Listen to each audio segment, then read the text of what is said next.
વાલોડ ખાતે હર ઘર તિરંગા અભિયાન અંતર્ગત તિરંગા યાત્રા યોજવામાં આવી હતી। રાજ્ય સરકાર દ્વારા 15મી ઓગસ્ટ સુધી રાજ્યવ્યાપી હર ઘર તિરંગા અભિયાનની ઉજવણી કરવામાં આવી રહી છે। હર ઘર તિરંગા અભિયાન અંતર્ગત સમગ્ર રાજ્યમાં વિવિધ કાર્યક્રમો હાથ ધરવામાં આવી રહ્યા છે। તાપી જિલ્લાના વાલોડ તાલુકા ખાતે મહુવા વિધાનસભાના ધારાસભ્ય મોહનભાઈ ઢોડિયાના અધ્યક્ષ સ્થાને વાલોડ ખાતે તિરંગા યાત્રા યોજવામાં આવી હતી। તિરંગા યાત્રા વાલોડ એસટી હાઈસ્કૂલથી નીકળી હતી।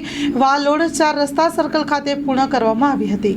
આ યાત્રા દરમિયાન વાલોડ સ્કૂલની શાળાના વિદ્યાર્થીઓ ભારત માતા કી જય, વંદે માતરમ જેવા દેશભક્તિના નારાથી વાલોડ ગામ ગુંજી ઉઠ્યું હતું। Story report by Vikas Shah.